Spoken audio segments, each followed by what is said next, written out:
entertain a motion for approval of the minutes for January 19th, 2021. So moved. Second. All right, I have a second. All right, all in favor, please say aye. Aye. Any opposed? All right, hearing none, the motion for approval of the minutes are approved. We'll go on to discussion item number 1. We have a report on initiatives and updates from PPD.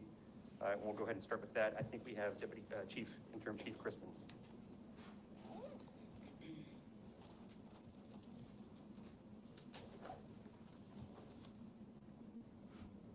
Thanks, Chief. Good evening. No, it's all right. I was able to watch the last meeting online, so that there were a couple questions brought up that I can clear up for you that may help answer on the front end. One of the questions brought up by Mr. Green was a question about body camera, the officer's ability to watch body cameras. He specifically mentioned deadly force incidents, but there's a provision in Florida State Statute 943 that covers body cameras. And that provision permits law enforcement officers who are using a body camera to review the recorded footage from the body camera upon his or her own initiative or request before writing a report or providing a statement regarding any incident arising within the scope of his or her official duties. So the ability to view that footage is governed by Florida statute and allows officers to do that. We do have our complaints and Mr. Buchanan's initiative. We've added accommodations online to our page, made it easier to find. So I'm hoping if you've been able to look at it, if you have any comments on that, we're open to hear those. In addition, our general orders, we were able to kind of streamline that a little better rather than taking a printed PDF version or a PDF version and back and forth with City Hall IT. We were able to get with our vendor who has the system that we do our general orders in, and they were able to make our general orders outward facing, basically. So we've added a tab in the PensacolaPolice.com page that the public can go to, click it, and it's real time. If one were updated this morning, it would show the real time update through that link. So a little bit easier, faster, not so many steps to go through to get those outward facing. So we've done that. So questions were asked about what training we started in October, and I think there was a little bit of confusion whether it was CIT or what was going on. What we started in October was the Officer Wellness Initiative, which was the mental health visits for all of our officers. We started in that October and completed it. The CIT training is conducted by Lakeview, and we have had discussions with them. We're ready to move on that as soon as COVID allows, and Lakeview is ready to give that course of instruction. We are ready to send everyone through it. Even if they've had it before, we're ready to send everyone through it as soon as Lakeview is ready. So we're kind of on their timeline for that, but we've had the discussions and we're ready to move forward. A question was asked about use of force training. We conduct use of force training yearly. And those were the questions that I was able to jot down and watching online. If you have any additional questions or for me, that I'm happy to answer. Thanks, Chief. Thank you. I know that Mr. Green isn't able to be here, but I'm sure that hopefully cleared up the question he had. Does any other member have any follow-ups or questions for the Chief? Yes. Mr. Ray. When they take the CIT, will they be required to pass it before? Will they be required to pass it? I don't know how Lakeview designates the credit. That was another question I think that Ms. Castro brought up. Right. So in that sheet that you had, I got with my training and accreditation section, and if there were credit hours displayed in that, that means that they successfully completed the course. Now there have been updates to that program throughout the years and a certificate may have looked different depending where they had it, which may have had it passed on it, and some have the credit hours. But if there were credit hours noted, I think it was on that far right column, if they received a credit hour, that means they successfully completed that training. Anything else from anyone else? Yeah, Ms. Oh, Castro. sorry. Go ahead.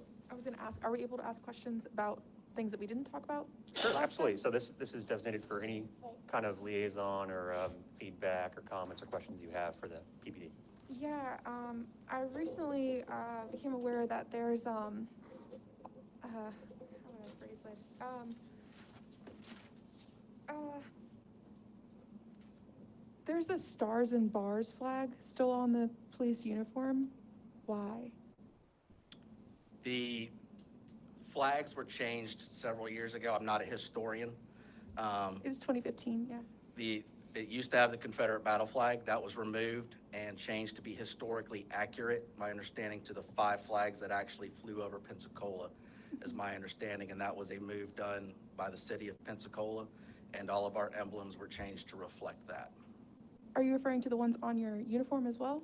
Yes, the 'Cause- the patch, and the badge. Oh, okay. Because the ones on Facebook, it still looked like it showed it. But on Yeah, can I Facebook, see it close up? Possibly? you want to do the 6 feet between coats? You can see it, but Yeah, it's just. it's the American, it's the American, British, Cuisine here, Spanish, French. Mhm. a couple other ones. And I think the one you're referring to is the Confederate national flag, Yeah, this is stars not the and bars. battle flag. And that was a flag that, to my understanding, again, I'm not a historian, that the city looked at, and that was a historically accurate representation of the flags that have flown over Pensacola. Are you saying that one's still a part of the uniform or not? That is, To clarify, Ms. Castro, so I believe, and maybe staff can correct me, the PFD, Pensacola Fire Department, and PPD have what the city has deemed as the appropriate Confederate flag. correct. So both departments- Historically accurate. Correct. As to what has flown over Pensacola was my understanding, and that was done by the city. And yeah, and getting to the larger point, I think we can follow up. That would be either city council or mayor's office decision. Because that's the flag that they no longer fly as Correct. of 2015. Yes. Oh, sorry, Keith. Mr. Wilkins, the city administrator. I thought you'd be really quick, that's good. We'll follow up on, Okay. we've had some conversation about it, and we're consistent, so we will follow up on that. Thank you. That's a good question, Ms. Castro, though. There should be consistency across City Hall. Ms. McKnight? Thank you, Chief Wilkins, Assistant, I'm sorry, Acting Chief Wilkins, I'm sorry, Crispin, yeah. Chrisman. Me and Keith look a lot alike. Chief Wilkins, Acting Chief Chrisman, gotcha. I wanted to thank you for sending the list of the PPD community engagement Yes, ma'am. opportunities from the last few years. And did everybody else get a chance to look at that? And I wanted to ask, because it seems like these are very good causes, you know, certainly, and good ways to interact with the community. But when we talk about community policing, in my mind, I think of it as something a little different. More interacting with the community for the purpose of policing versus just kind of, you know, having events and things like that. Is there any type of community policing initiative that's an overall plan that y'all have looked at in the past or are considering moving toward in the future? As far as something a little more specific than just the, you know, the events and activities type of things. Our community policing initiative is in every single call and every single officer. I think it's a disservice to Pensacola if we just have one unit of 5 officers and say, that's our community policing unit. Because for Pensacola and for the Pensacola Police Department, it should involve community policing is from the newest cadet to the most senior officer to the chief of police, and how we interact and conduct ourselves with the public, and how we answer calls for service, and how we, you know, even in not calls for service, how we get out and interact with the public. So every single officer, you know, it's not a unit.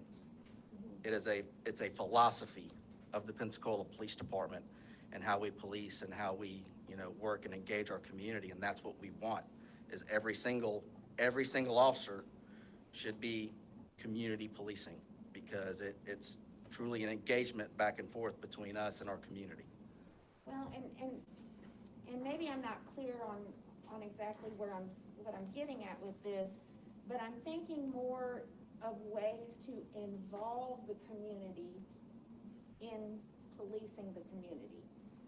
So, and absolutely, I believe that culture exists at Pensacola Police Department. I've had your officers at my neighborhood meetings, and we see them there. But again, I'm thinking more of a way to actually involve the community more in what you do, versus just kind of that authoritarian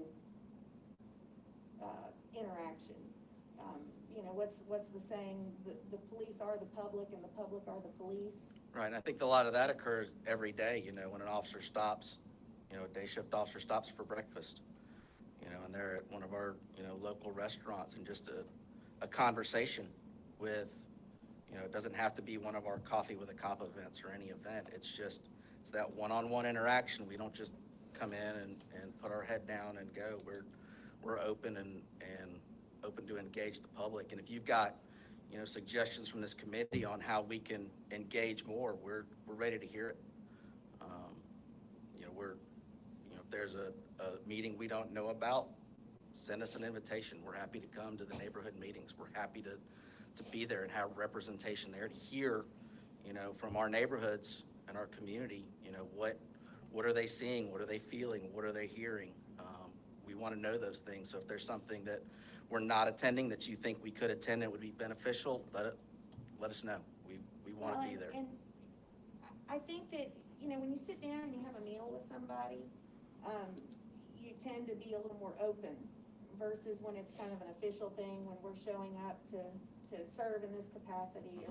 So I guess that's kind of where I'm going with that is the ability for you to have that constant feedback from the community to see how you're doing within the community. Yeah, we want to hear it.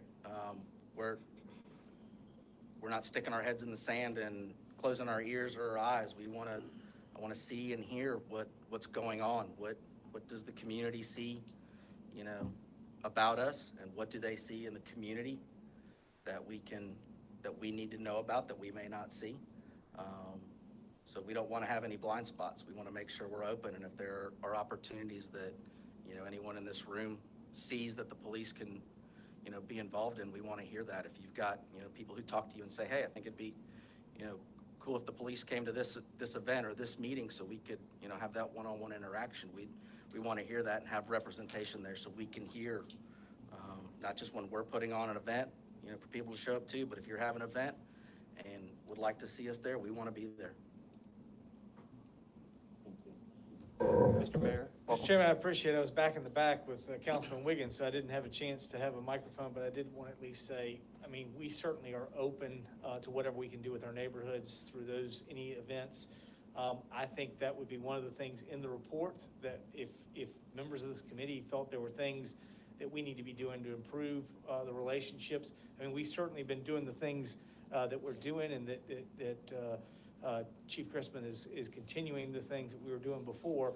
But if there are things that are in there, I would think that would be something that would be good to have in a report. If there's something that the committee feels like we're not engaging with in ways we could, I certainly appreciated Mr. Kopachek's suggestion in participating with the McGee Field, and also talking about doing the same thing over at Legion Field.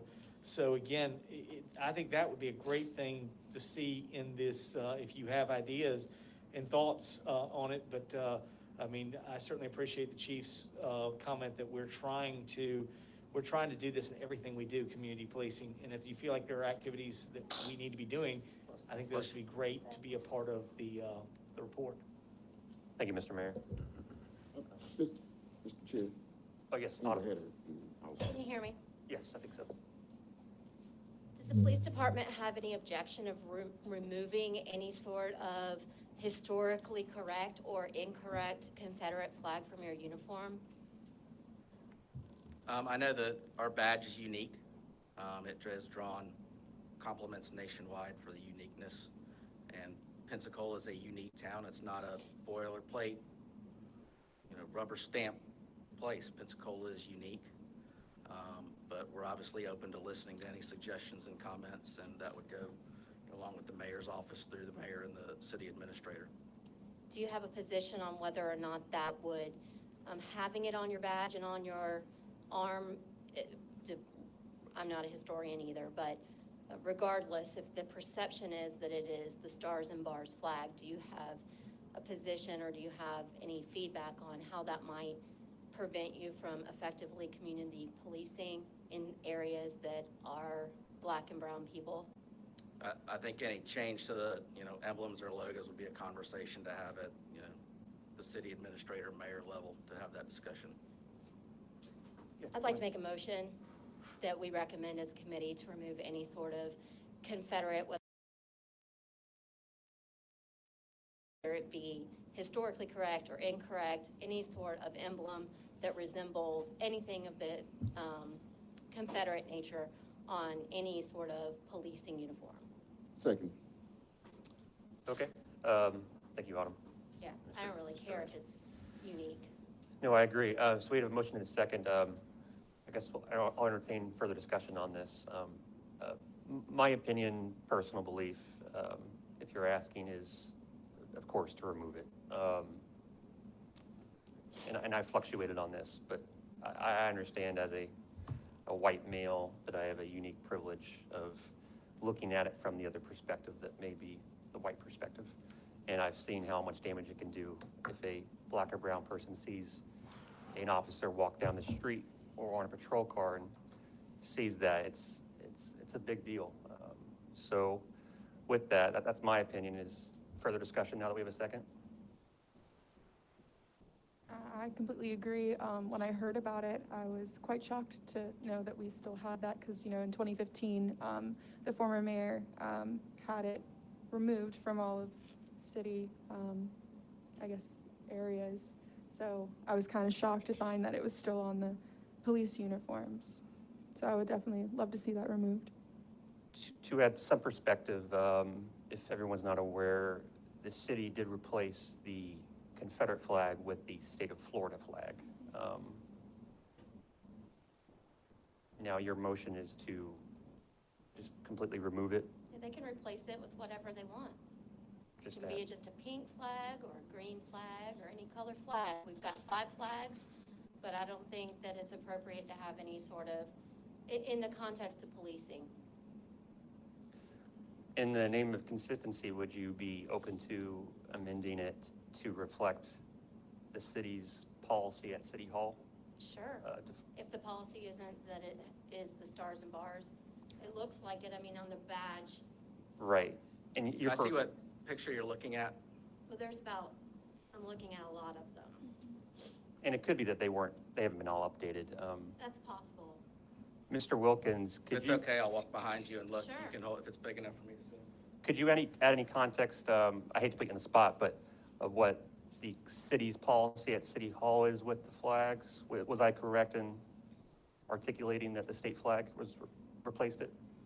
I'll just say, like I did before, that we need to research city policy to see exactly what the 2015 action was or whenever that action was taken, and to make sure we're consistent across the board. This is not necessarily a PPD issue. I think this is a city policy issue, and that we just need to ensure that we're consistent, and if that policy needs to change, then, city council and the mayor can take that up. But I would like to say it goes beyond being a PPD issue, and I think the mayor is standing up in the back to. And Mr. Mayor, sorry to put you. I think that Keith is correct. I think there are certain things that the mayor can do administratively and have been done. I think there are other things that are official positions that would have to go through council. I think that was somewhat the difference that we said in 2018 was the difference of what the county had actually taken on an official position, but I don't believe there's any official position taken by the city. So the administrative position is clear what it is, but I don't know. I think the impact becomes an official position, and that is probably not an official position at this point. Thank you. So just to restate, I think it would be, because the mayor hit right on the head, the best way to go about this would be to formally request or make a resolution to request a council and or the mayor to, one, research the issue, but two, get the flag off. No, that's not my motion. patches. Okay, so, That's not my motion. My motion isn't for research. My motion isn't for that. It's for a recommendation that we remove it, and they can do what they want with our recommendations. My recommendation isn't to go send it up some bureaucratic chain of command to figure out what we should do. I understand there's gonna be a fiscal impact to change in badges, and I get all of that. I appreciate that. I understand it can't be done overnight, but I think that the recommendation of the committee should be that that's removed. And then it's the job of the city to follow our recommendations or not. simple enough. Okay. Any further discussion? Mr. Chair, Kopachek? is it the Confederate flag that is on the badge and on the uniform? Is it the actual Confederate flag? It is the My national understanding is the flag, Confederate national flag, not the battle flag. which Red is, flag with the blue Is there a X difference with the in what stars. was proposed to be removed when the flag was taken down from 5 flags? And is there a difference between what has been going on throughout the nation with this flag that remains? yes. So the one that flies over, or the one that is on the patch is the historically accurate flag that flew over Pensacola. Correct? Yes. Is there a different meaning to the flags? No, they all Confederate. It's 1861. Would be subjective, but Sorry, I was just saying. as Ms. Morissette pointed out, no, there's no difference.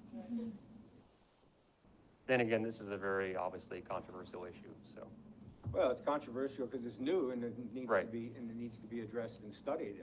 I haven't even seen the flag that was on there. I did catch a glimpse through Facebook of some wording that there was something on there, but I haven't studied it. I haven't seen it. I don't know anything about it other than what was proposed here. And to minutes maybe, ago. and I know we didn't expect this, to maybe make it more concise of a point is, on the other side, the city's policy should be consistent. So if the flags don't fly at City Hall, if they don't have these patches in City Hall, why are they flown at, not flown, why are they on the patches of the Pensacola Fire Department or Police Department or any other agency within the city? So the consistency argument could be another side of the issue, which I fully agree with. Well, I'm going to take the position that number one, I'd like to see it, and number two, I'd like to study it before I vote on it. Understood. Anything else before we vote? Okay, I have a motion, I have a second from Mr. Durant. All in favor, say aye. Aye. Any opposed? Okay, the motion carries. So that directive will be sent to the mayor's office with them to figure it out. Okay, thank you. Chief, yes, I'm sorry to cut in, but Kyle, did you vote? I didn't vote.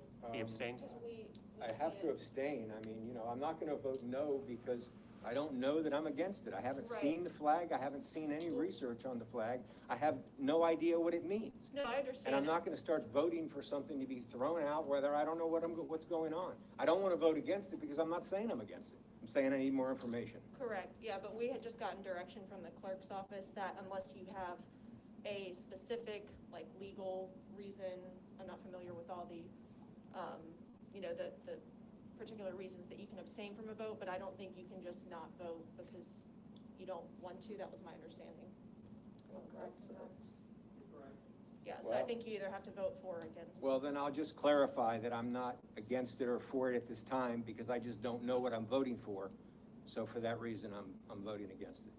Understood, thank you. All right, as it stands.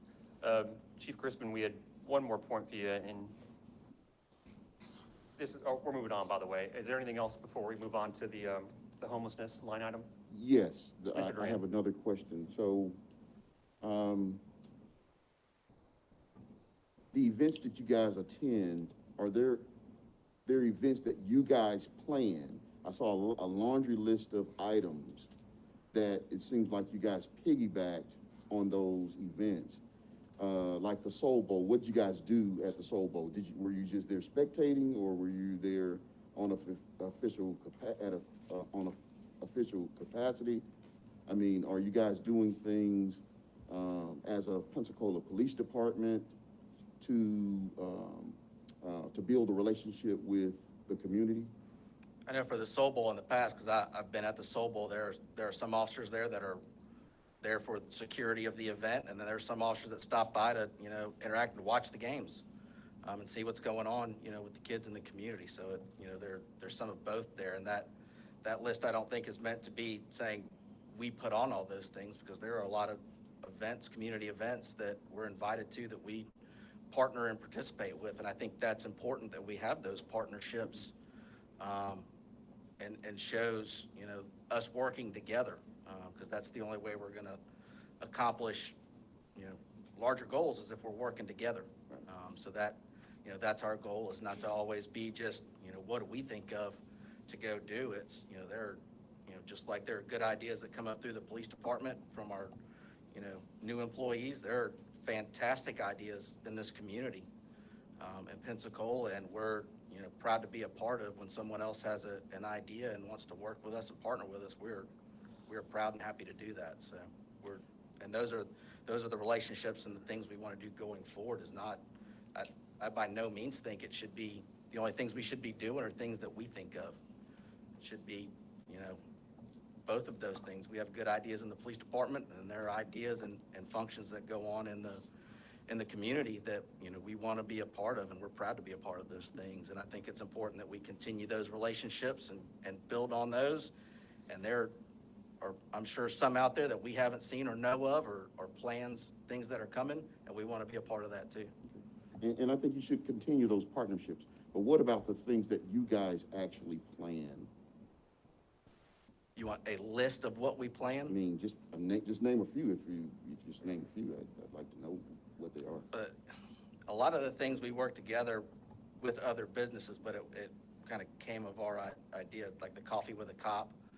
We've done that, but we partner with local businesses, so that we're out there in the community to make sure that we're interacting with the community. Now, I think it'd be a great idea for you guys to plan something to do to try to, I mean, you guys know what's going on in the community and your relationships with communities better than I do. And so I'm just asking if you guys would plan something that. Another initiative we've done was our Friday Fun Days, where we went to the city's community centers on Fridays, T-shirts and gym shorts, and played basketball, dodgeball, colored with the kids. Whatever they wanted to do to have a good time and interact with us is what we did, and that was an initiative completely brought on out of an idea from the police department. Can I just ask, which centers did you do that at? All over the city. The Fricker Center, Cobb Center, Woodland Heights, Oh, Roger Scott. first time hearing about it. Okay. Anything else, Mr. Durant? Thank you. Anyone else before we move on? Mr. Kopacek. Laura, I'm not sure if, are you trying to go back to what you kind of introduced at our last session? And I'm asking that because I'm kind of hopeful that you would, or you were going to. Well, just that basic premise where you have citizens serving in some capacity between the police and the. Okay, then I'm on a different subject. I was really kind of hoping that you would carry on that what you proposed last week, and that we could gain some data on some troubled areas in the city and initiate a community situation where you go in and start to measure to see if that has an impact on the number of calls and the crime rate and so forth and so on. So I'd like to see that continue. I'd like to see this panel have a discussion on that. But if it doesn't appear that that's where you were talking about. Well, I kind of threw it out there hoping that y'all would kind of find some tidbit of information in there that you could latch onto and pursue it. Well, So there's data that shows that across the country, those type of things have been working. So if we can focus on the areas where the calls and the crime are of a priority, then we can put together a proposal for a community organization, a community policing organization, to focus on the prioritized areas and see if that does in fact reduce the crime and the calls and the resources. That's what I'd like to be able to do at some point.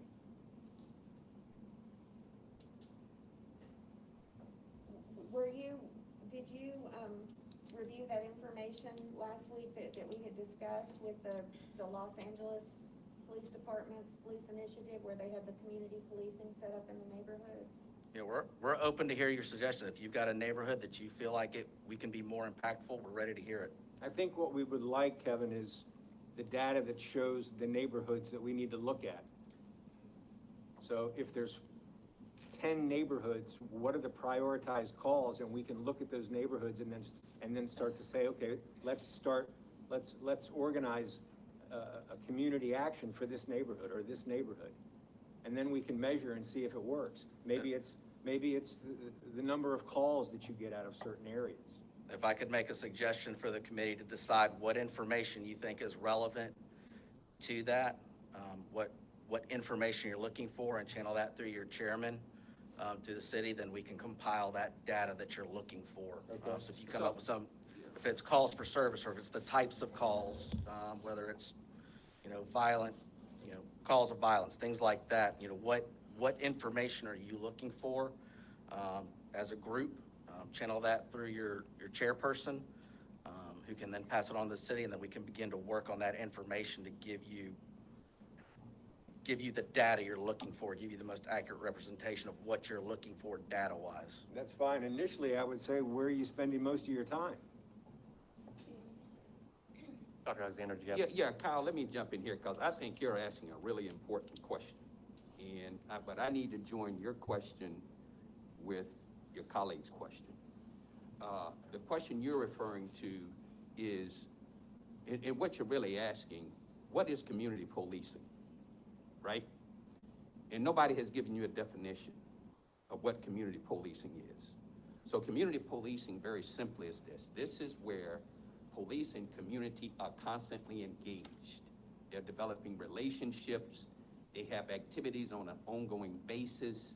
They're talking about their neighborhoods, whether you live on the east side, west side, north or south, because every community has its own set of differences, right? And you all are here representing those different communities. So to your question, is that type of community relations going on? Not this hit and miss, one time we met kind of deal, right? Because the thing about Coffee with a Cop, it's a great concept, but it doesn't have depth and breadth to it. Because what people are asking for now, give me some depth in the relationship. And it goes to what Kyle is saying. How do we look at certain communities, particularly communities that are disparate communities, not desperate, probably both, right? But how do we look at those communities and say if there's a certain part of a city where you have a high volume of crime? Well, the chief is able to get that data to you, right? He's willing to do that. He's open. I can get that data to you. But now that you have the data, what do you want to do with it? How do the police department, how do they design now their operation in a way that gets into those neighborhoods, not just to take people to jail, but to build relationships? See, this is beyond just taking folks to jail. This is also building those relationships that Kyle is referring to that will reduce the calls for service for crime. And when police go in, hopefully they have a better relationship than what they had in the past, right? So this is, so when you start talking about community policing, it really is a 24/7, 360-degree relationship. It doesn't just happen at Christmas, at Thanksgiving, we pass out turkeys and do all that stuff. But it's ongoing year-round. It's just a part of who we are culturally. But you have to understand the fundamentals of community policing. Now, I'm going to say it to you, everybody in here, everybody that's in this room.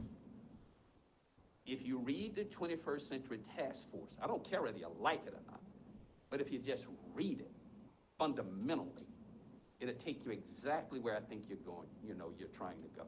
The chief is able to give you the data. Let him give you the data. Now you sit with your chief and your police department, and you come up with strategies together. Because what people are asking today from their police departments is that I know what my community needs, quite frankly, more than you do. And you all guys gonna have to come in here and be the voice of that and not sit around this table and not say anything. And if you're not gonna be the voice that you say you was gonna be, then what's the purpose of being here?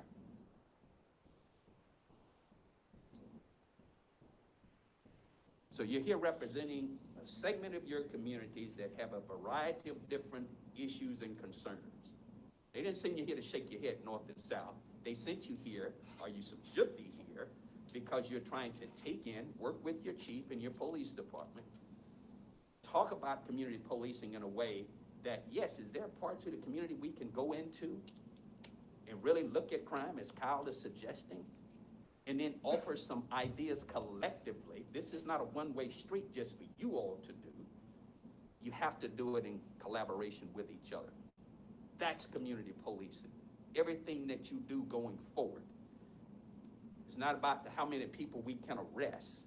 It's about how many relationships we can build to reduce the likelihood of arrest, that build strong communities, build strong businesses, and reduce the risk of negative altercations between police and community. Well, the comment that just has sat with me in a lot of the time that we've been here is when Joseph made the comment that there was so much unrest in his community. It was a ticking time bomb. I don't feel that way in my neighborhood, but if he feels that way in his neighborhood, then I feel like we need to get into those neighborhoods and find out what we need to do to come together and alleviate some of that problem. And exactly, as you said it, rather than arresting people, we need to look at ways where we're not arresting people, where we're changing the entire dynamic so that we're no longer talking about the militant police coming into neighborhoods. They're the guardians, they're the caretakers, they're the servants, and we're working together.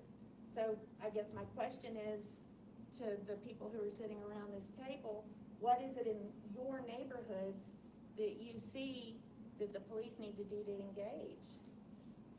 I think the police need to tell us that. I think the police need to give us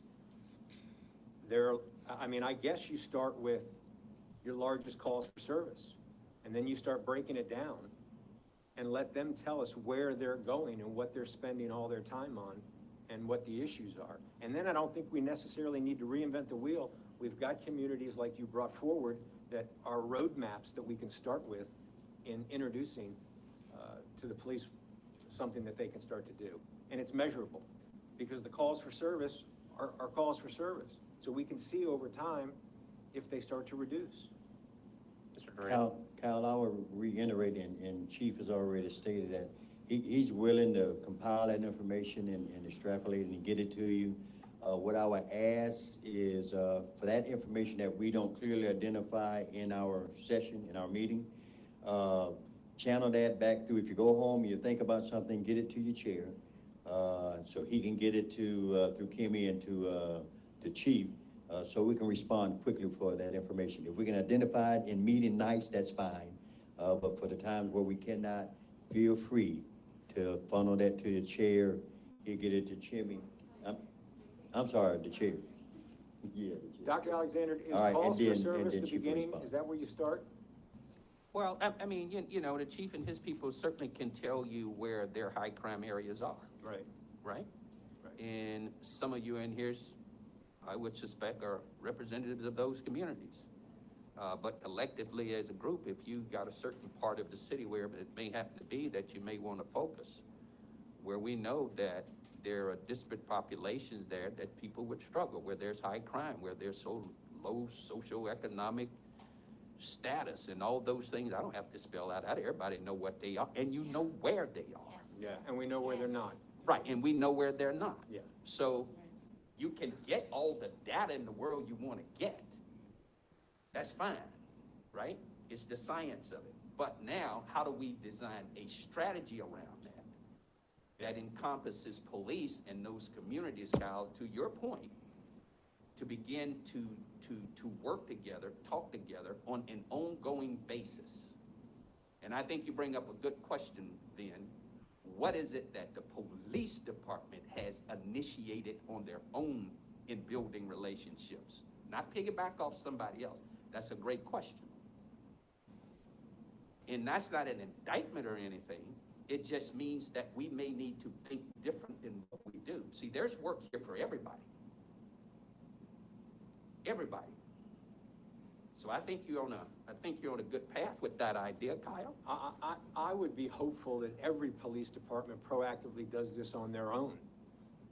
Well, don't hope that. Well, I know. Because that's not, I because agree. that may or may not necessarily be the case. Well, I asked for 10 years data of calls for service because I had other reasons in mind, but I would like the data on the calls for service. And I don't know how it's captured and what all is included. So I'd have to understand that, but I also asked for it in an Excel spreadsheet rather than a picture. Yeah, but let me say this, 10 years of data won't, it'll give you a picture, but I don't think it's necessary for them to capture. Well, I don't think 10 years for this is necessary either, but what I was trying to understand is what our resource level has done over 10 years. So I wanted to look at that picture. Gotcha. And if it's easily downloaded, there's no difference in 2 years or 10 years. Right. Can I go to the mayor, then Mr. Durant? I simply wanted to come in and I appreciate Dr. Alexander's comments and Ms. Naito.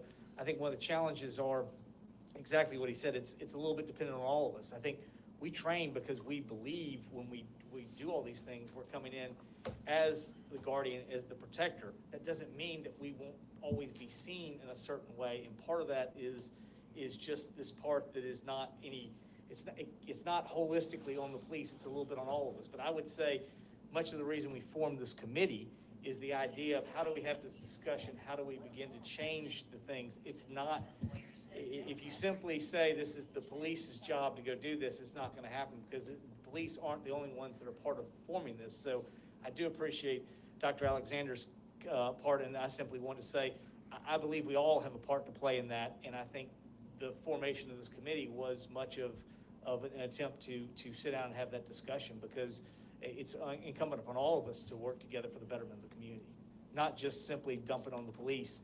All of us need to be working in that way, how we do that. So I did at least want to convey that. Thank you. Mr. Durant. Chief Chrisman, when you get to work each day, what statistics are you looking at when you get into your office? I mean, is there a certain thing when you get into the office, are you looking, do you have reports that you look at to give you? First thing I do every morning is I come in and I look at the reports that were initiated the day before. And I'm looking for their trends in any violent crime or any crimes that we need to be aware of so that we can address that. Make sure that we're on top of that and we're not missing anything.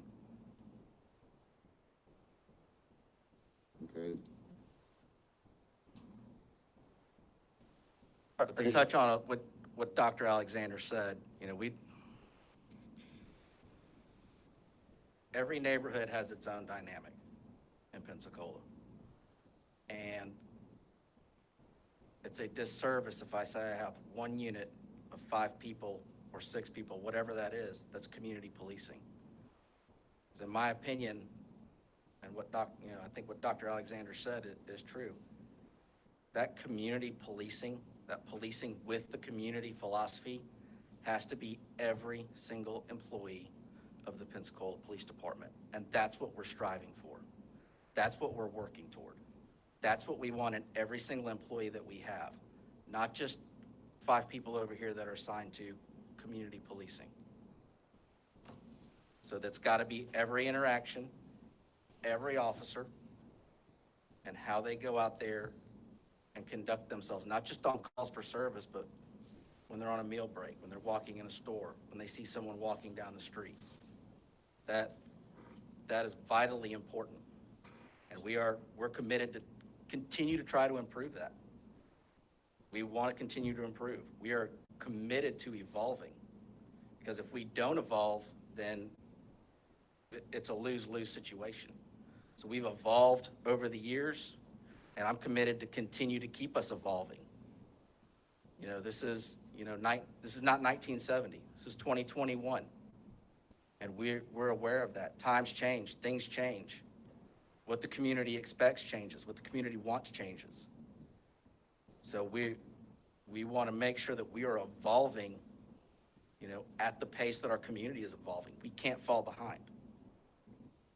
So we're committed to working to continue to evolve. And we won't be the same police department in 2030 that we are today.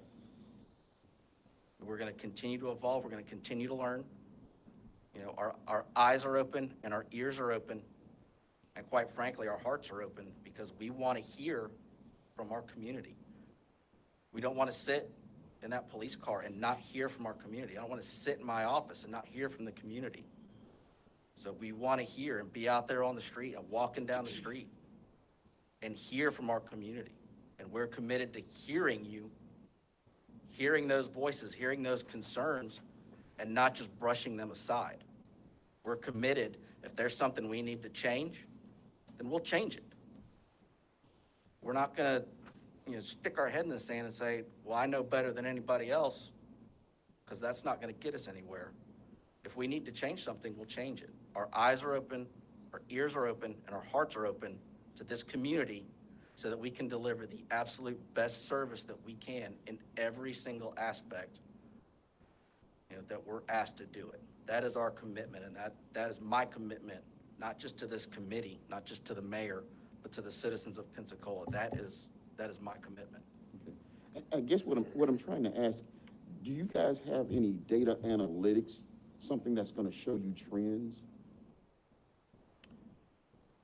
You don't? I have a crime analyst that can compile a report of, how many burglaries are in a particular area, were there any robberies, gun crimes, things like that. So yes, I can pull those analytics. And if that's, in your discussion as a committee, if that's something you would like to see, then forward that through. I can tell you it is easier for you to, formulate as a group, this is the information I need and I want to look at kind of that analytics. What are the trends in certain areas? And I can tell you, it may help you that in order for us to track and see where different crimes are occurring or where a specific area that may be a higher crime area, we section the city into beats and rates. And we can go down to the very specific rate and tell you how many calls for service in that very specific rate. And there are over 100 rates throughout that the city is broken down to. So we can tell you for comparison, for viewing within that very specific rate, how many calls for service, and we can break down, what were those calls for service in that rate. Mr. Chair, can I make Yes. a suggestion? And it really is going to come on top of Kyle's remark. How about, because what I don't want to see happen is the chief pull all this enormous data, right? And it really serves them no value. So if my recommendation would be, let's look at areas where you may have a high crime rate, right, chief? Take that area. That's something that they can manage, they get their arms around. We can say this part of the community, wherever that may happen to be, right? And then come back, and to Kyle's point, let's look at now, say, okay, we know we have these challenges in these communities, or this community, right? And probably got more than one, but let's just take one, right?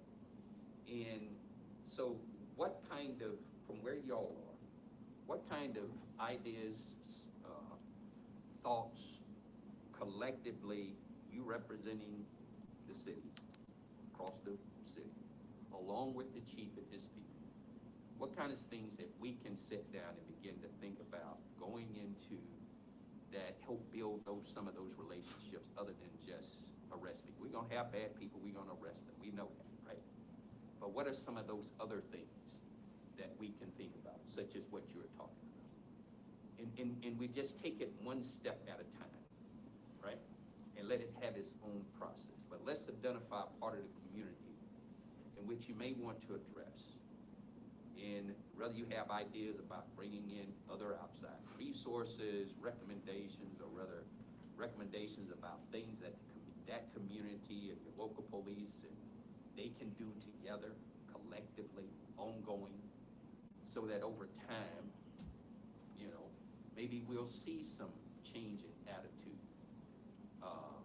And we'll see some reduction in negative activity, maybe, over time. But you're not gonna see that except over time. But I think, if you agree, Chief, I think that would be a great jumping off point, because I don't want him to just go out and gather all this data. And it doesn't get you where we need. We need to be very surgical about this, right? Let's identify that community in which may need those relationships in their business. So whether you're putting officers in there to get out of their cars to walk more often, or putting bike patrols in there, or developing a number of different programs with police and community can come up with together. Who's the leadership in those communities? Who needs to be talking to those folks, right? And who those folks need to be talking to the police, right? So I think that may be a place for you to start, and you take a small bite off that apple, and it gives, you know, a little context to all of this. Does that make sense to you guys? I just offer that as a recommendation. If I could add on to that, if you ask for 10 years of calls for service for the entire city, that is a voluminous amount of information and would likely be overwhelming. Yeah. So I concur. I talked about, you know, the rates. You don't have to give me the specific rate. If you say, I want, and you know, I can work with you to get the information in that area, say, from Ian Cervantes, 5 blocks in either direction, those calls for service. And my crime analyst can compile those rates that are right there and give you that information. Or if you have a specific landmark, you know, a Baptist Hospital for an easy one. If you want to say, you know, 10 blocks in either direction or 5 blocks in either direction of Baptist Hospital, whatever it is you want to kind of shrink that down and focus wherever you want to focus on. That is I think, much more manageable amount of information for you, because 10 years of the entire city is going, I think, to overwhelm you a little bit in what you're looking for and what you're trying to look at. So Absolutely. you can narrow it down either to an intersection or a landmark, and however many blocks in either direction you want to go or distance you want to go from that, I think is going to give you a more focused, Right. what you're looking for that area. We'll definitely take that into consideration for the board. Mr. Chair, I know we got a backlog. Yes, Lawrence? if I can make a correction to what I stated earlier, all requests for information need to come directly to Kimmy and not the chair. Sorry for that. Please don't send to me. If you still want to talk, Haley? Did you? Oh, I did have questions about how because like we stated earlier, community policing hasn't been defined for anyone. And I feel like what I've researched isn't what you're talking about y'all are doing. Y'all are talking about community engagement practices. Like the way that you regard people when you're in the community, like that's part of your values. Y'all are supposed to do that. But like community policing as a structure comes with different things that have to be implemented. There has to be like nonprofit organizations that you deal with. There has to be some type of triangulation of the analysis that you're using. So like, how are we actually taking that research of what community policing is as a practice? Like procedural justice, like how are we actually implementing that into your practices? Because what I'm hearing about is just like, we're going out, we're being nice to y'all, and hopefully we engage and make friends with y'all so that we could do better in the community. That's all I've been hearing. And that's just not enough. And so, And I'm open to hear your suggestion on what you would like us to do differently. well, I think that part of that, like you said, it comes from all of our ends. So like actually saying, what is community policing besides versus community engagement? Like y'all researching that. It can't all just fall on us.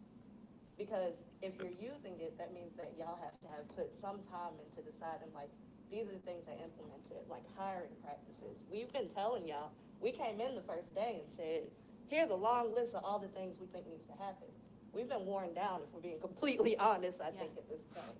So like, what I'm saying is, can y'all research it too? And like define it for us, what the things are that you're already doing that's part of community policing versus community engagement. And then we can say, okay, definitively, these are the other things that are missing from that we think we need to be doing. Certainly. Thanks. So Haley, would you like the department to come back next month with the full line item of what they do on an annual basis within the community policing unit, the unit? No, because The you said community everybody policing does is not community a, is policing. not a unit, it's every employee of the police okay. department. I think that'd be helpful to provide some clarity for the board. And I'm not sure if we've directed you to do that, so maybe we have, I don't know, but we can do that. Excuse me, And I would ask, just so that I'm clear and not, I don't want to jot a note down and not get what this committee wants, if you'll formulate, send through Kimmy. Yes. How we want to do it, the specific information, I think that is going to be an easier get. That way I don't misinterpret. Correct. And jotting down a note what's wanted. Yeah, and we'll keep consistent with that too, thank you. Before I go to Mr. Doria, we had Autumn and then Kendra. Okay. Actually, this is a question, also a comment. I want to somewhat piggyback on what Dr. Alexander stated and to also bring a question to you, Chief Chrisman. My husband and I, we pastor in an area that we know is a high crime area. And 2 weeks ago, matter of fact, last week, we had the police out, we did a security walk in our ministry, just to update our security team, to make sure they're updated, different ideas, different strategies. And the police pulled up, it was 3 cars. Nothing was going on, we were in training. People came rushing out of their homes. They're wanting to know what's happening, what's going on. And we literally had to let them know, nothing is wrong, nothing is the matter. And the only reason that really, it bothered me to a degree, because around the corner, and I heard you mention about different community centers that you all have volunteered, did things in the community. Around the corner, not even 3 minutes, is a community center. And it would be an awesome thing for the police to come out to that community center and to involve and interact. The children, they seen the police cars come, they ran to the house. Everybody was on guard because the police was in the area. And once again, it's a high crime area. I understand. But, and I definitely agree with Dr. Alexander and definitely Kyle, if we could actually pinpoint the areas to where we know there's a high crime rate, to where the perception of how police is normally seen can slowly start to evolve and turn. Right, and that's one of the programs that we initiated was that Friday Fun Day. And that, I'll use the Fricker Center, for example. So you've got 20 police cars at the Fricker Center, and you've got at least 20 police officers, inside interacting, just that interaction that you're talking about. Right. And, we want to do more of that. That's the goal. I don't want people to run out when they see a police car and do just what you said and go, what's wrong? The first inclination is what's wrong, what's going on? But unfortunately, the nature of police work is people don't call us to their houses when things are going great. So that, somewhat of that is that first community reaction is, ooh, what's going on at so-and-so's house? The police are there. So, and I think the more we can get out and into those community centers, with the kids and in the neighborhoods like that, and I cannot wait for, all this COVID to pass, because that is on the forefront of what we want to do, is be in those community centers, be in the neighborhoods and interacting, not just the kids, but every citizen in there, and having those one-on-ones to start to take away some of that, ooh, the cops showed up, what's going on, what's wrong, to that's, officer so-and-so, and I've, even with, all the restrictions and people have to stay away from each other, no gatherings, I still get comments, on some of our officers who are out there, they know them by name, and they say, oh, officer so-and-so is great. Even though we can't do the things that we used to do, they still know, and he still comes by and says hello. And that, I want to do more of that. It hurts to know that people run out and are looking for the police to do something wrong. That's not, one, I don't think that's fair thing for us to walk into that wall, but it also is a disservice to you when we're having this, interaction, and now you've got to explain, no, everything's okay. That, those are the things we want to work toward, when you see a black and white cruiser pull up, or you see this blue uniform, it's not that instant thing of, what's wrong, what's going on, and like I said, we've done things in the past, we're working on those things now, those interactions, and we are wide open to hear suggestions from you all, from our community, of how can we do more? What else can we do? And I even say with COVID being prevalent as it is, even still have a gathering with minimal numbers. Just some sort of activity within the community to say, hey, we're here and we're not here to harm you. Mm-hmm. Because that's where I am in that community, that's where they believe. But in the community I believe in, I don't see them unless something happens to a garage door. Mm-hmm. But where my heart is, I see the people, and when they see any type of police activity, it's automatically, something's going wrong, something's gonna happen. Mm-hmm. And I know we have COVID, can't get rid of COVID, but if we can at least put something in place now with minimal numbers, some sort of interaction, so we can get something going.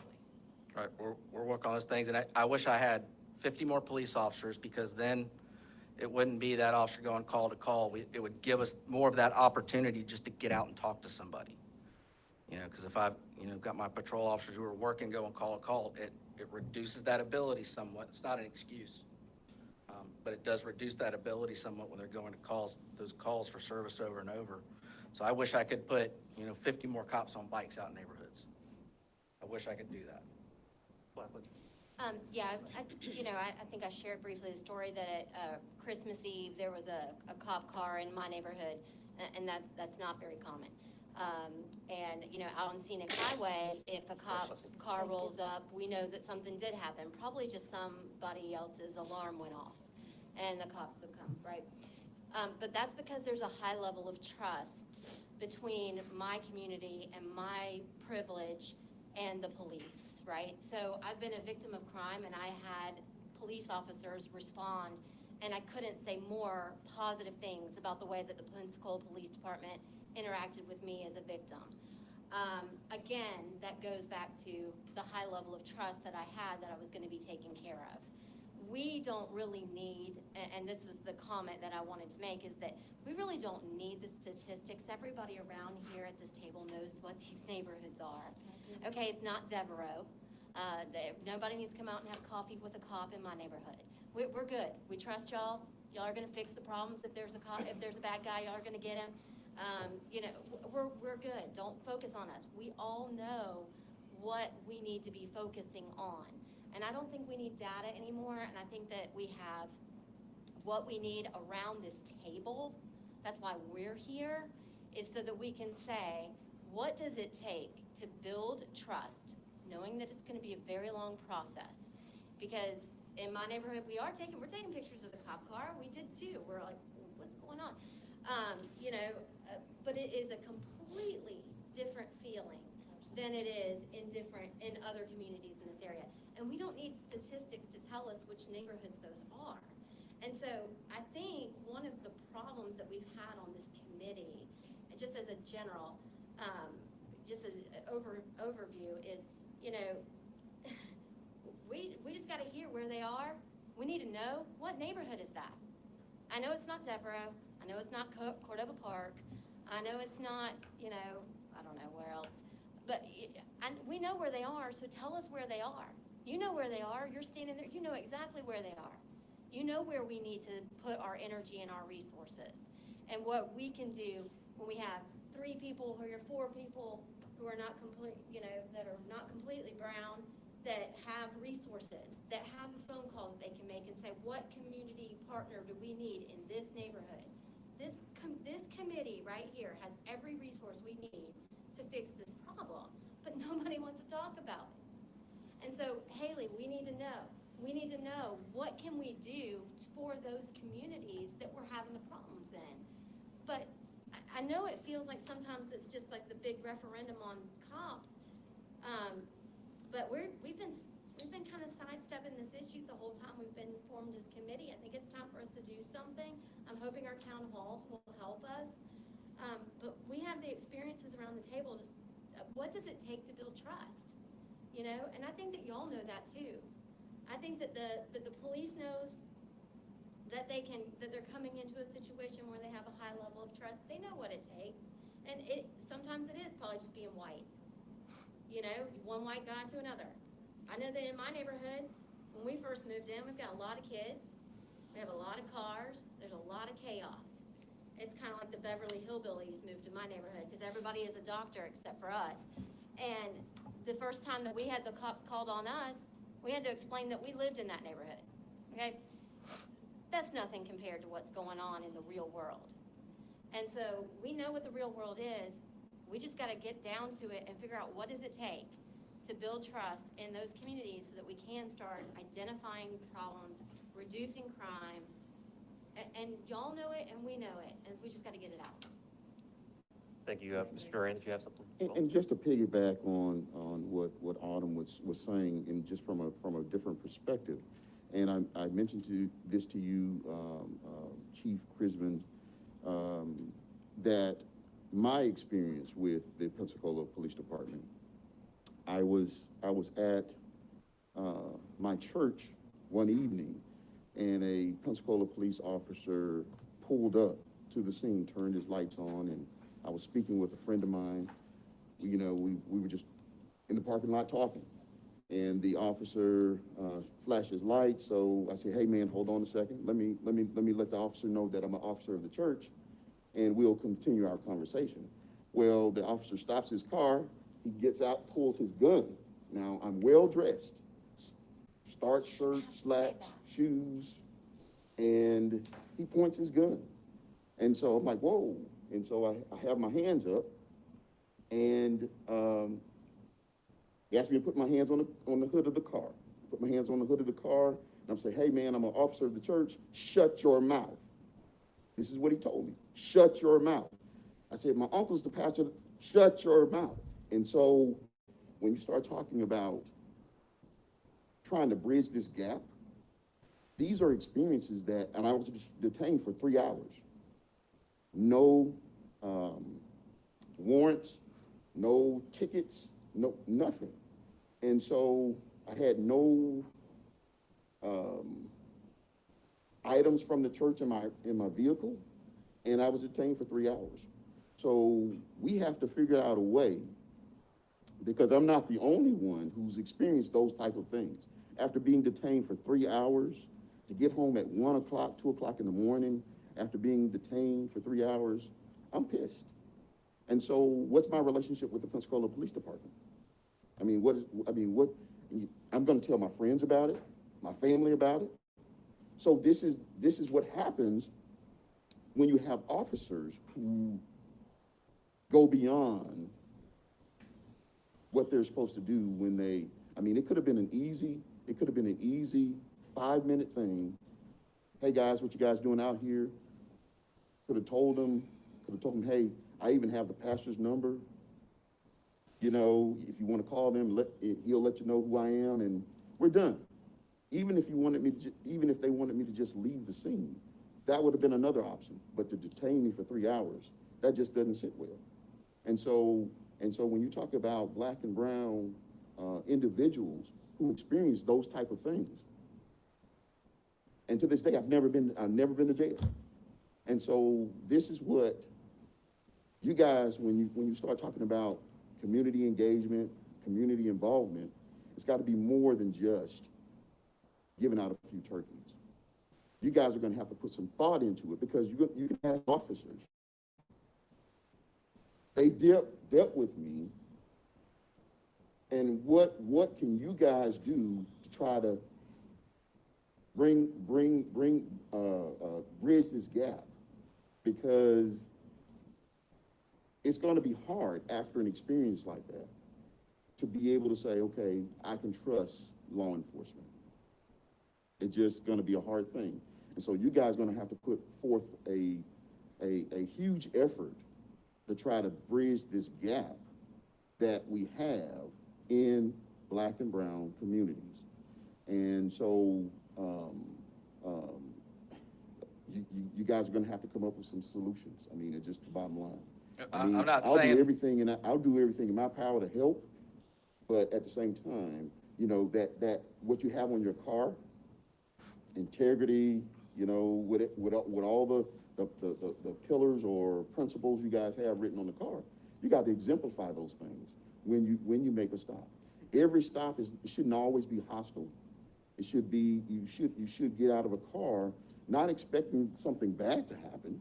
Now, I'm not saying not be aware and, you know, approach things like you should approach them, but everyone's not a criminal. And I think that's going to be the biggest thing that the Pensacola Police Department and the Sheriff's Department, that's the biggest hurdle you're going to have to get over. All of the individuals who have experienced things when they've actually committed no crime. I can tell you, what you said, I completely agree with you, and I've stood up here and said it before. Every single interaction should have courtesy, integrity, and professionalism. Whether it's a conversation or whether it's somebody that has to be arrested.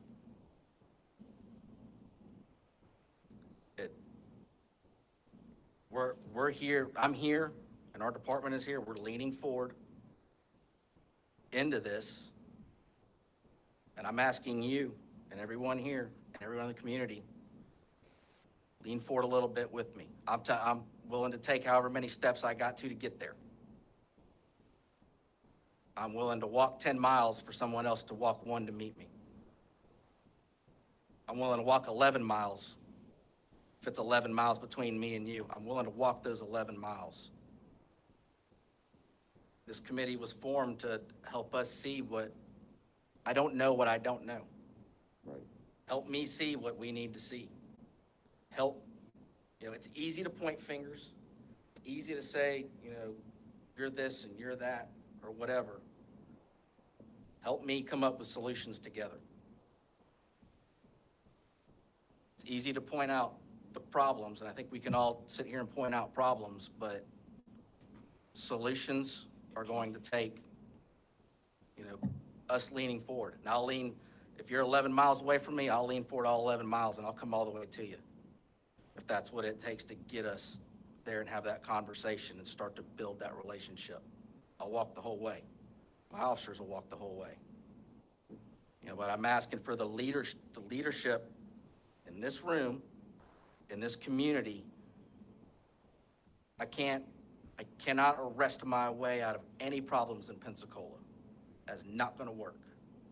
If Pensacola wants to improve, then yes, we have to take a stance against crime. But we also have to take a stance in all of our communities to do what we can do individually and collectively to make it better. And I'm not just standing here blowing hot air up your butt. We are committed to doing that. I'm committed to coming out and have my officers out there in those neighborhoods where they need to be. Tell me what I don't see. Help me get there, because that will make the department better, that will make these neighborhoods better, and that'll make the city better. And before I yield, Mr. Chairman, before you talked about community policing and you said every single officer, I thought community policing was the police department and the community. That's not, did I have that wrong? It is, but what I meant for my half of it is the department, and we're committed as a department to that. We're committed to that relationship with the community. We have to have, if Pensacola is going to be, everybody here lives in Pensacola for a reason. I think we see the value. Pensacola is a lot different than a lot of other places. And I think if we're going to keep doing that and keep raising the bar, as Pensacola has continued to do, like I said, we're not the police department of 20 years ago. Pensacola is not the city it was 20 years ago. And it's not going to be the same in 10 years from now. So if we're going to continue to build the momentum that started for Pensacola, that is a group community effort, not just the police, everybody in the room, every city service, every community service. leadership in the community has to take some ownership and some stock in it. And I'm taking ownership in what I can do and what I can lead that department to do. I'm taking ownership, and that's my commitment. And so I'll follow it up with this. Community policing, being that you're the interim chief,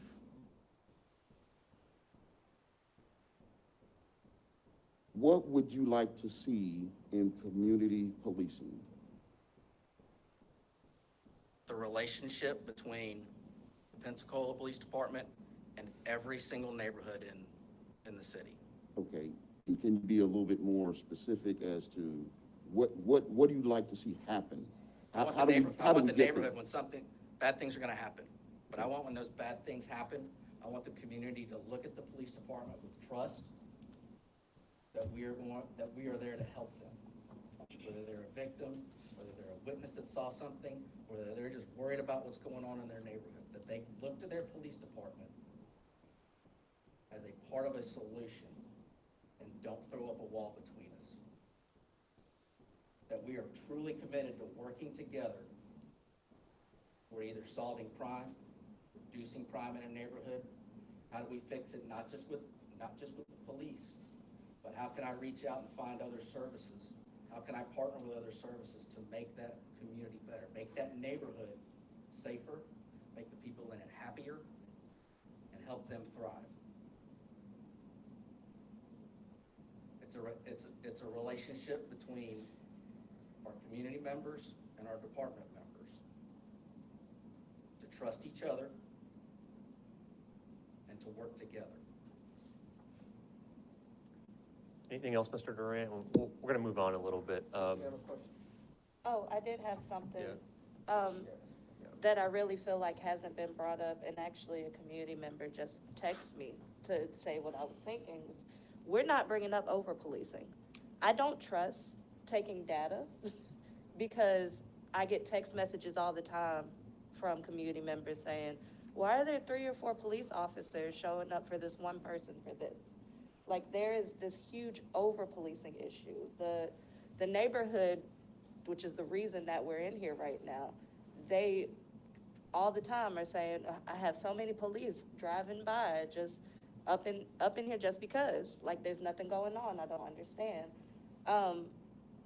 That's something that I'm concerned about, is the over-policing of our communities, because of course statistics are going to show that there's more crime going on in that area because there's more people there to try to catch it, rather than we know where the drugs are actually at and they're not over there policing them like that.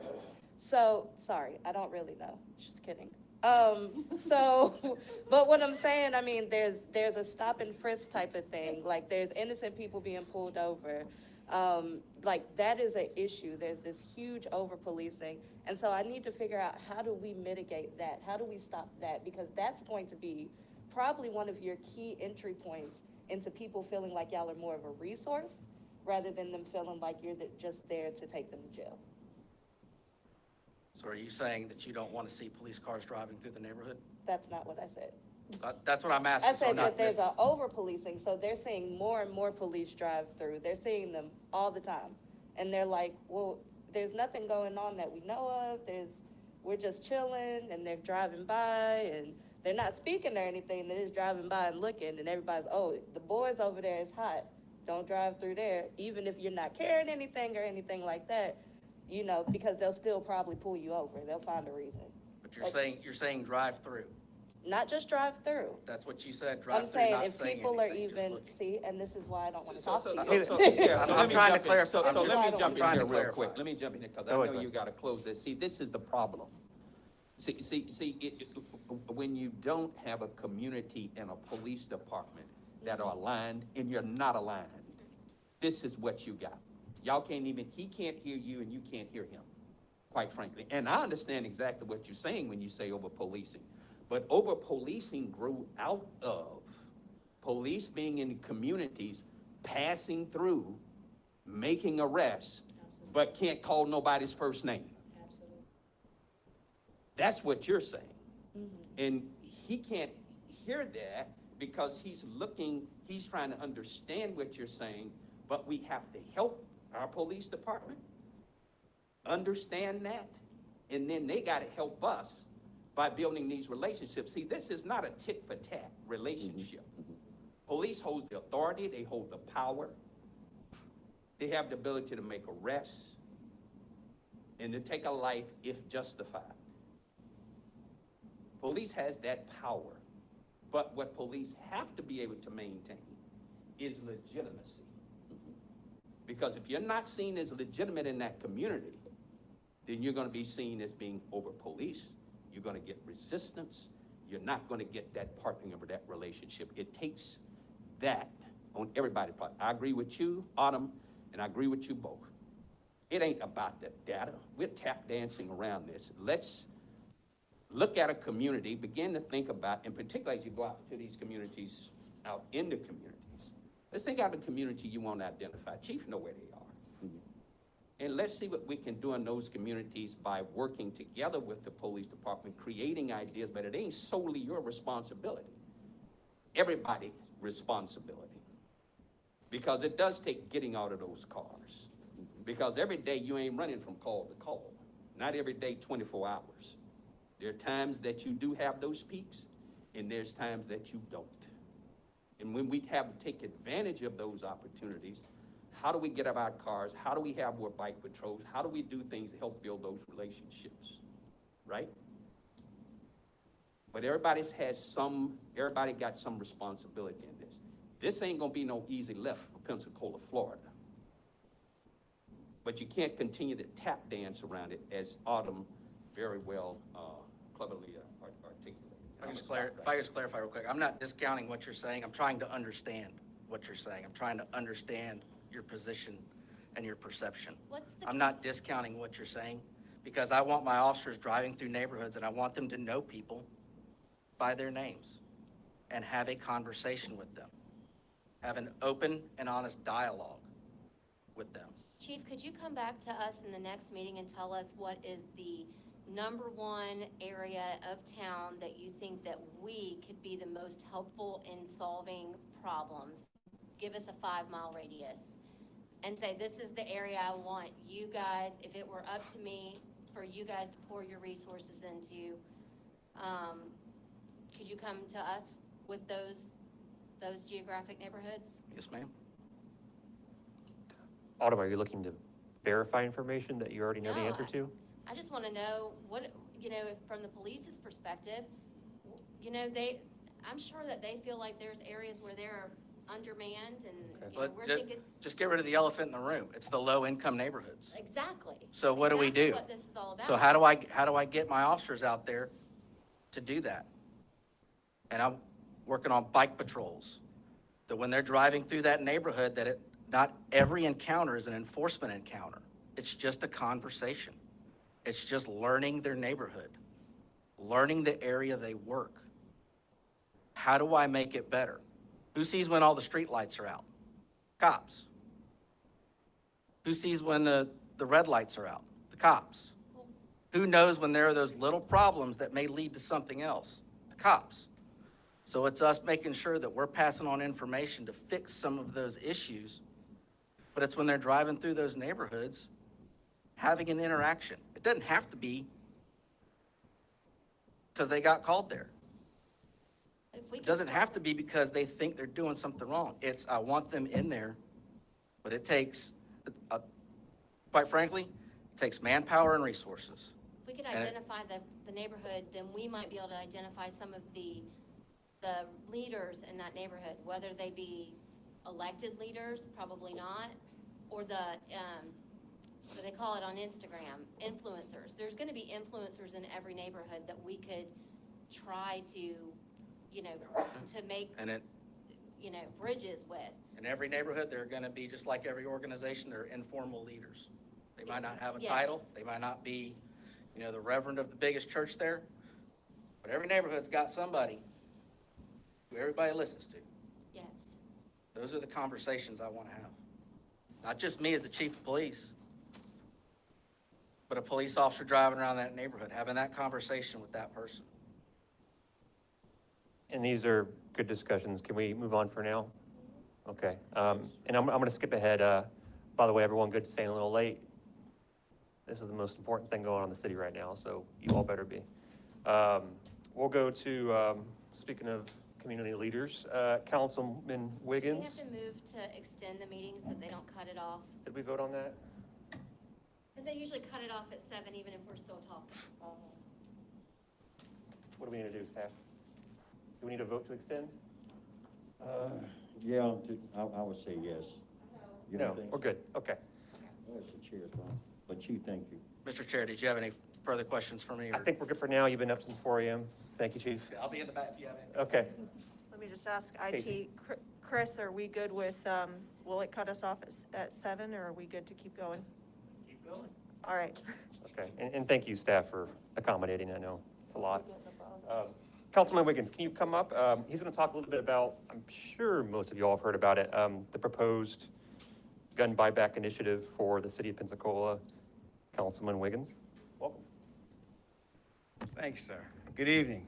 Good evening. I know we can do better than that, right? Good evening. Good evening. All right. I'm glad to be here. I'm City Councilman Delarian Wiggins, City Councilman of District 7.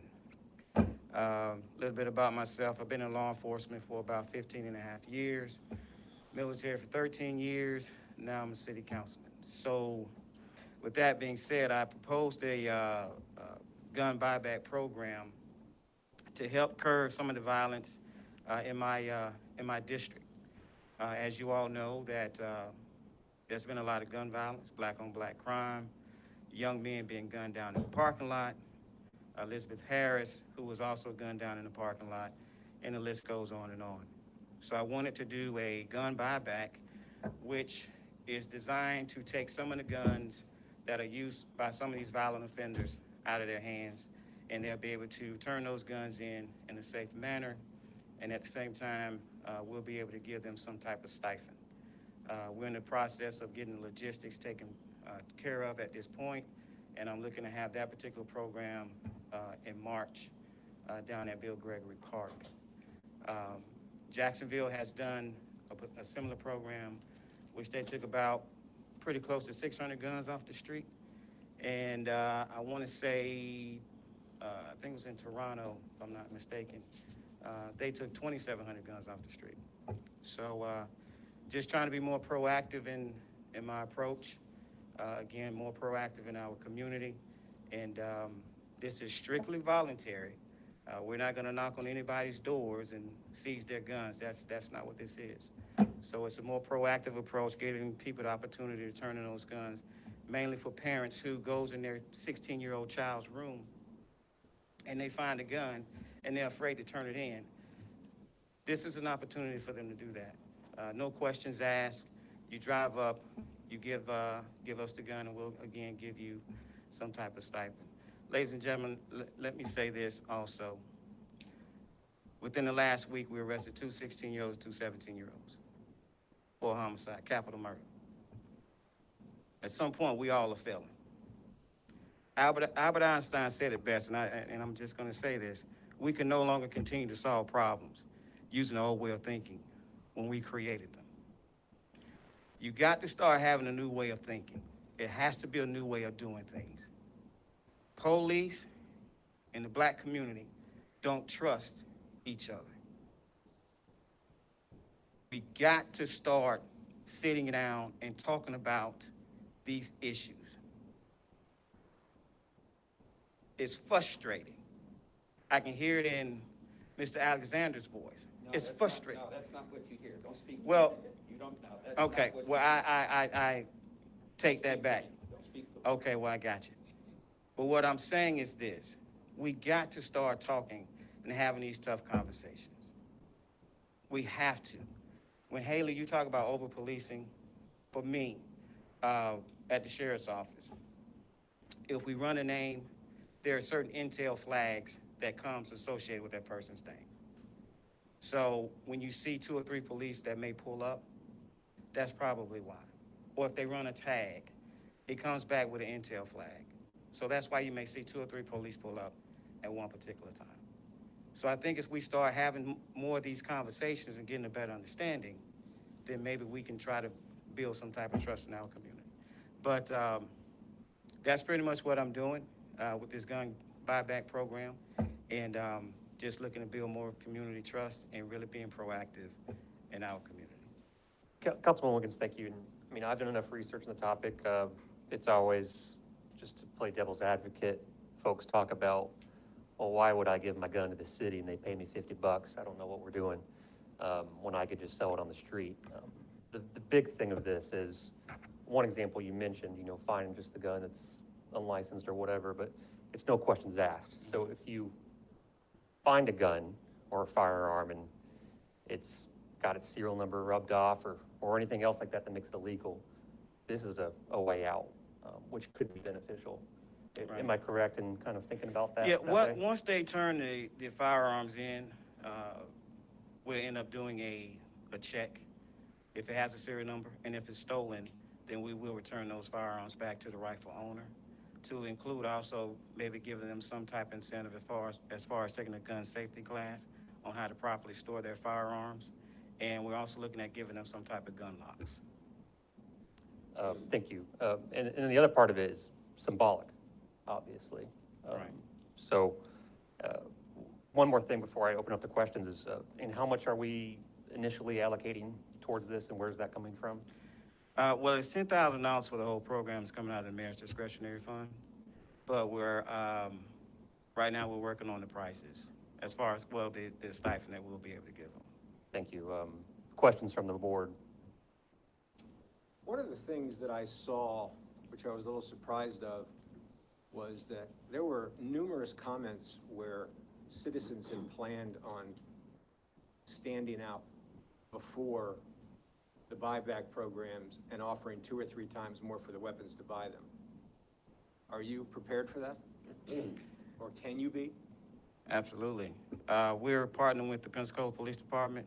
I'm sure we'll have some law enforcement officers there on scene to make sure everything goes in a peaceful manner. I'm not looking for any type of disruption. However, we will have adequate amount of security there. Because obviously they cannot legally purchase firearms if they're not legal. Correct. It's all just talk. And that should be a warning to any citizen looking to do that. Anything else? Okay, thank you, Councilman Wiggins. I appreciate your service and bringing this up to us. Thanks. Mr. Chair. Yes, Mr. I Drain. remember what I wanted to ask. Yes. Mr. Wiggins. Oh, sorry. How do you plan to advertise this? I'm gonna put it on all the social media outlets, radio stations. We got some flyers being made, and of course, with the help of you all to spread it out, word of mouth, really getting out into the community. If you have any other suggestions, by all means, please let me know. I'm open for all suggestions. What's the date of it? Right now, we're looking at March. It's on a Saturday, I think March 20th, if I'm not mistaken. But all of this still has to go back in front of the council back in February to get the second approval on it. And once they approve it, if they approve it, then it'll advance on to the actual date, which will be in March. All good? Last chance. Okay, I got a question. Oh, yes. So what, with the ensures that there isn't anybody that's gonna like suffer any repercussions? Let's say someone that's like known to be hotboying it out here, like walks up with their gun, like what's gonna stop the police from being like, I know that one, I'm taking him as soon as he get his gun to them? It's no questions asked. Okay. Okay. Thanks. And we can, once it's approved, we can get that on record from the chief. Cool. All right, you're good to go. That's it? Yes, All thank right. you. Thank you. All right, I moved the update on homelessness down to our report of recommendations if we get to it. I wanted to go to the town hall since that's the most pressing thing. So item CPAC Town Halls, discussion and review of town hall agenda. This shouldn't take too long, hopefully. I believe we discussed last meeting just the general parameters of it. We're going to limit to 3 minutes, no end time, and we'll have comment cards. City staff, PIO office has done a great job publicizing it. Could you give us a brief update, Casey, on that? And you have some, well, I'll let you. No, sure, I'd be glad to. Casey Lagarde, Public Information Officer. So as Drew mentioned, we have publicized this. We sent a press release. It's on our city website, both on the homepage where our press releases are and on our calendar. We posted on our Facebook, Twitter, Instagram. We will also be sending out a reminder tomorrow. So we'll just basically resend the same press release, which is pretty typical for most of our city events. We try to remind people the day before. We have a comment form online that went live yesterday. We have not received any comments yet, but obviously that's for the virtual participation, so people can still give comments in person. We've only received 2 RSVPs for each town hall meeting. However, you know, we're not requiring that, so people are more than welcome to come. I don't think that capacity will be an issue. Trying to think if I'm forgetting anything. We did go out to Fricker Center last week to kind of scope out the gym area where we will have the town hall meeting. So our plan is there are bleachers in that gym area, so we'll just have staff pull those out, and that should give people plenty of room. And then we'll have tables for the committee members to sit kind of in the middle of the gym floor, like right when you walk in. And then the podium will be set up with a mic and speakers. So, so it'll be a pretty informal setting. I guess we want people to be comfortable, but also I will remind you that since you guys are a sunshine committee, it is still technically a committee meeting. So we've noticed it, and everything is good there, but Kimmy will be there to take minutes as well. Okay. Any questions? I'm happy to take them. You said we only had, so total of 4 RSVPs for both? Correct, so 2 for each. But the way we worded it in the press release, I think we just said, you know, attendees are asked to RSVP, because we didn't want to make it a requirement or discourage anybody or make them think that they absolutely had to. So we definitely encourage people to come. Oh, and one other way we did promote it too is that the mayor has mentioned it at his last 2 press conferences. So, so hopefully we'll get good turnout without, it's always difficult with COVID because you're hoping for good turnout, but not too good. Yeah. But that's why we're offering that virtual participation. So we'll let you know if we get any comment forms between now and Thursday. And then we'll also be live streaming it on the mayor's Facebook page. So if anyone comments during the meeting, we'll share that. Great. Before we get to the agenda, anything else for Casey? Okay, thank you so much. Thank you. Just a quick note on the draft agenda I'd have, and it'll be super informal, but wanted to just, where am I at? Oh, we'll just do a quick introduction. This is at each town hall. Do an introduction and mission and purpose of our committee to the public. And then we'll go on to, I have two line items here since it's such a big topic right now, the overview of the police chief search. And then we'll just go to public open forum. Does anyone have any